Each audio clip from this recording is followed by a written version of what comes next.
All right, millionaires. Our letter today is from the owner of an equipment rental company. He wants to focus more on high profit items, but customers are lining up for the low profit items. I think he should melt down the stump grinders and turn them into coffee makers and then start a barista business. A barista business. Hello, millionaires. I hope you can help me with my equipment rental business. We're in an area with a lot of forestry. Our wood chippers and stump grinders are always booked out for weeks, but those have low margins.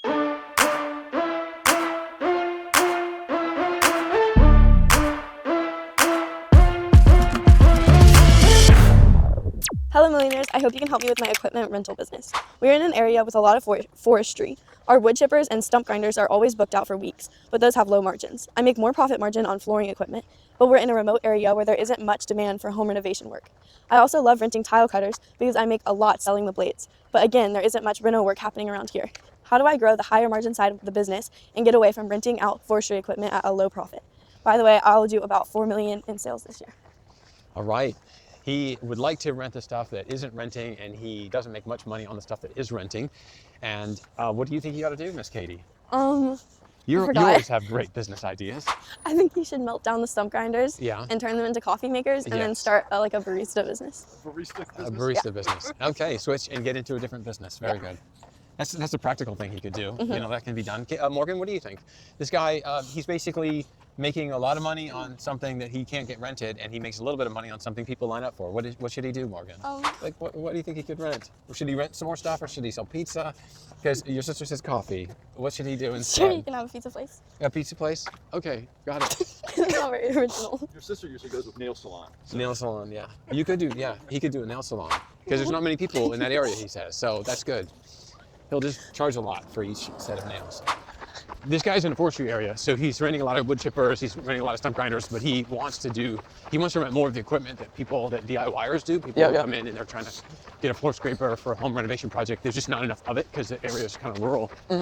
So what do you suggest he does, Bryson? So I definitely think, he's doing a good job. He said he's planning to do 4 million, or that's what it's 4 million, 4 million. And we don't know what he's making. Yeah, but if his plan is just, he wants to just keep moving forward and it's not working out in the area, because of course he has the stump grinders and everything because he's in an area with a lot of forestry. But if he really wants to be able to move into that tile and renting out his other equipment that's good for what you said, DIY, then it's either one, he's not really going to be able to do it because of the area, or two, he kind of needs to move areas and either keep the forestry equipment in one area and take the DIY equipment and move it in another area and have just two separate sort of businesses that are kind of the same, or just completely move over to one area that has more neighborhoods or homes or whatnot, and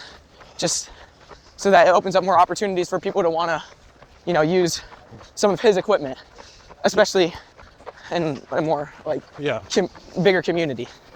Okay, well, moving is pretty expensive, right? Can be, We don't know, this guy might not be open to this idea of moving to a different market. Okay, but you're saying he could relocate his store or open another location where there was a better renovation market. For sure. All right, Brian, what do you think, sir? What should this guy do to make his location I was trying to think about if it was a Chick-fil-A and we have two products and the hot and spicy chicken is not selling well. But the number one, it's gas. Everyone wants it, right? Yeah. So how would we get people to get onto our high margin spicy that we like? And meanwhile, they're both good products, right? So I would probably raise the prices. Apply AI to pricing model. I thought that's what Asher was going to go for immediately. Apply AI somehow. So find the pricing mix where you're going to lower the demand on number one, and people will start moving over and giving it a shot. Hey, look at that lower price. I'm gonna have to lower our margins a little bit initially on our hot and spicy, because I'm gonna lower my prices just a tad bit. Find a nice model where it increases demand for the hot and spicy. Okay. Dynamic pricing. Dynamic pricing. So many people do during COVID, they were like, oh, I'm sorry, prices went up because of inflation. And now you can say because of AI. We have a dynamic AI pricing model, and so on weekends our shippers cost more. And that's not a bad idea. Airbnbs, they optimize those by charging more in peak season on weekends. So he could do dynamic pricing. It's really, we joke, but that's really probably what he needs to do. Absolutely. Yeah. So the big, and he's gonna do it in an unsophisticated way. He doesn't have AI, but hey, what if I give 20% off the hot and spicy. Yeah. Then, you know, because it's Christmas, the holidays, Thanksgiving, you know, oh wow, people start trying it. Oh wow, this works. Yeah. I'm on it. Discounting. Yeah. That's a slippery slope. But let me ask you this. If you, I'm not sure that the AI wouldn't work. Let's say you put into ChatGPT and said, listen, I rent these stump grinders out for $2.99 a day. They're booked out 6 weeks in advance. There's more demand on weekends. What should my pricing be going forward? And I think AI would spit out something like, well, charge $4.99 on weekend days and charge, you know, $3.25 on weekdays. Yep. Clearly his pricing all the time is too low, or he wouldn't have a backlog for weeks. So he's not charging enough. Yeah, right. And the cool thing is, if he changes his profit, let's say he's got a 20% profit margin. If he raises his prices 20%, he's doubled his profit margin. All right, guys, what do you think? Should this guy get out of his business, sell it?